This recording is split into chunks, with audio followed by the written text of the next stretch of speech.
Selamat pagi! After being able to catch their breaths yesterday at Uluwatu and to enjoy the barong and kecak dance, today the delegates will have to get their heads back in the game. The debate continues to preliminary round 5 and 6, just a few more steps before the breaking night. Although it might not be the sunniest day, it's not gonna rain on their parade.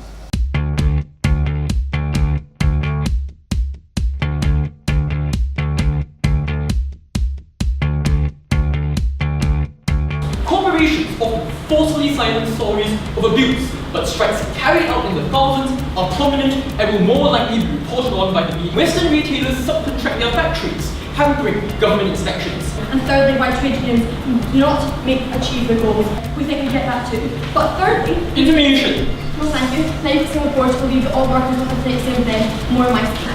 Firstly, Information. The principle of the right to free association. Why will you not ban them in their entirety? Okay, the problem with this point is Team Singapore fails to understand workers are all different.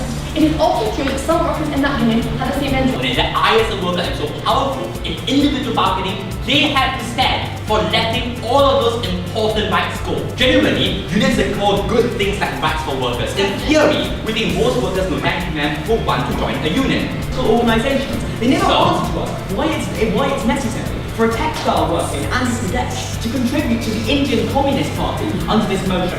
What's the difference between being a union member and having good work ethic and caring about your corporate interests and therefore being deserving of the house? So necessarily, if you want a two-thirds majority to pass a policy, if you want every single person to go out to strike with you, you need to win over their hearts and minds. Because of the way we categorize them, because also it doesn't require legislation from people's rights, and it doesn't do things like force minorities to work against their efforts. Let's tell you why actually minorities massively suffer under their side of the text. That is why currently only 17%, ladies and gentlemen, of the Tassel-Nilo National Park is still in place because What does the behaviour look like? Three things. First, on a simple level, they can pass legislation to protect states do not have an incentive to make profit. But at the end, you said that states will have an incentive to generate money from tourism. Isn't that contradictory? Or a bit less in old cages to accommodate the growing number of wounded animals. Look at the money from donators demand new preservation, right? In which they demand some sort of stories or project. First of all, I can't really remember an instance where whole swathes of environmental legislation were removed, and that was the basis upon which someone got that quota that the government had implemented. No argumentation as to whether private or cross-border cooperation was before. Go ahead. The problem is not passing legislation but maintaining it. And we see that private rangers and security guards have been much more effective than security guards from the state. What do you say to that? That the benefits or that the harms will be the same for both states. And that's why cooperation and diplomacy cannot occur under their side of that. For instance, private companies often hire their own security guards who actually escape these legislation. They don't actually implement these things in their companies, and this means that the government cannot coerce society, but society can implement this on their own with a genuine incentive. Why then do they not have it more of an incentive to be short-term rather than a 5-year government? Okay, I've told you why, right? Because they are actually in these seats for a long time, and my second speaker also brought up Nations like Trump, like nations like the United States, they have leaders like Trump, and therefore they're unlikely to bow to this form of democratic pressure. These private institutions, even if they wanted to, could never access. Is that this debate is about A, the fact that some organisations are more willing than others to use All kinds of conservation and preservation efforts will stop. Because that's what they want this debate to be about, right? When we take one actor away, which one will be the most harmful? We think at this point it's too early to tell whether or not we will break, but obviously we have given all of our best efforts in order to make Indonesia break into the top 24. So we really hope that we can do it, and we believe that we have 2 more rounds remaining and we will do our best there in order for us to ensure victory. Thank you.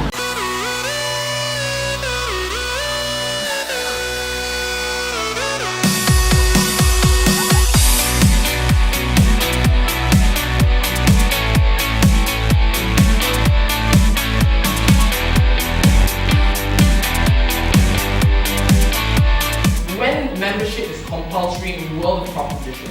That's when they are more likely to take into account the well-being of their workers. Now, firstly, when team proposition comes in and tells us this example of like individuals being hurt or dying in factories, then this is an example brought from the developing world. So as the corporate improvement group, they have joined labor unions. They have the availability to join it. On one hand, they tell us that unions are inherently bad. But on another, they tell us that optional union membership will also exist in your world. Firstly, let me address some of the criticism coming from them.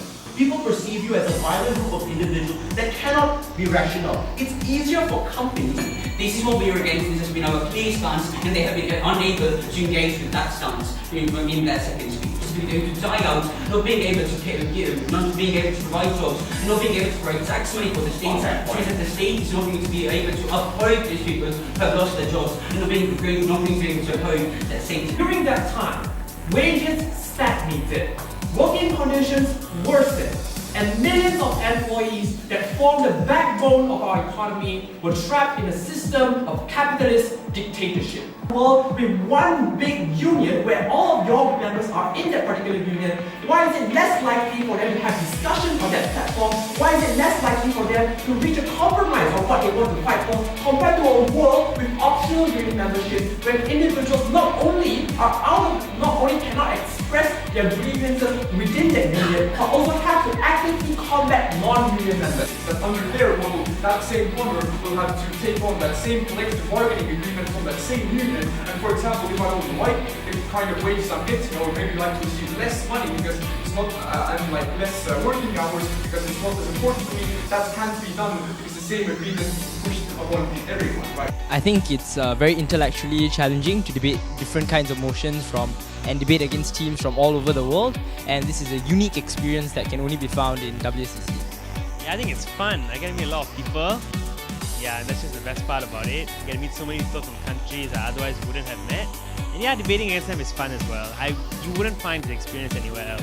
I think all the teams we have gone up against are equally good, and it was really, really challenging to debate against them, and it was also really, really fun to debate against teams from everywhere. And I really don't think we can pick the strongest team because all of them were exceptional.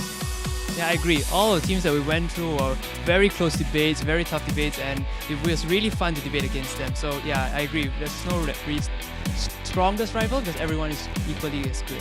Have other priorities and present issues and prioritization to actually allocate money to these causes. So that we also, when it comes to the debt, we don't think this debate exclusively takes place in the developed world because we think species being threatened is something of a global problem. So for instance, in the Nordic countries where we come from, first argument from our side about how governments are in a better position to influence society in a meaningful way. And at the end of the argument, we'll include that one quote that I will include that governments are better able to curb harmful behavior for its species. So first of all, let's talk a bit about how species are harmed. Since they haven't told us enough. Secondly, they tell us that foreign aid helps is used in terms of animal protection. Ladies and gentlemen, when Brazil has an unemployment rate of 72%, foreign aid doesn't go to the animals that live in the Amazonian rainforest. It goes to people starving on the streets, the people living in the slums that surround Rio. What we think happens is just a massive mischaracterization of foreign aid. I encourage them to give me an example where enough foreign aid has been given and specifically allocated to animal conservation. We think this is systematically not true. They don't give us any analysis. So you can see that the population doesn't care enough about these animals. So we think that if the population doesn't care enough about these animals, then the government's not going to make policies that benefit these ecosystems because they ultimately are accountable to their people. You just undermine yourself in your real life. Their world, the state's in them, where they're saying that they won't get funds, that they don't have the resources, the natural resources, something not responded to at all by proposition, which we need to hear, because their only actual analysis on why charity or why NGOs are more efficient is because they somehow have a more steady income. So we see that private entities, they have two problems. Firstly, in order for you to get laws in the first place, you need consumer awareness. Rich corporations care about the PR, which means Goldman Sachs also spends a lot of money to protect endangered animals. I don't understand why states will have any incentive. The only thing they say to that is to say, oh, we have foreign aid. I should mention time and time again is first of all that governments also have an interest in conserving animals, but also they have a much wider range of inputs. No, thank you. So specialization counts something, but we think first of all governments that do generally have experts on conservation within the government. So if everyone say that WWF pays for all the different animals, and we pointed out that pandas are no longer endangered. A lot of the animals that WWF is supporting are not the most important ones to save, ecosystems a whole. The last round was very tough for us. It was a very challenging debate because we faced a very good and experienced team in Team Wales. And unfortunately, we didn't win the round, but I thought we had a fun and engaging debate. And I have no qualms with losing to such a good team as Wales. So I thought I shouldn't give anyone credit for not being a challenge to us. I thought Wales now is probably the toughest debate we've had so far.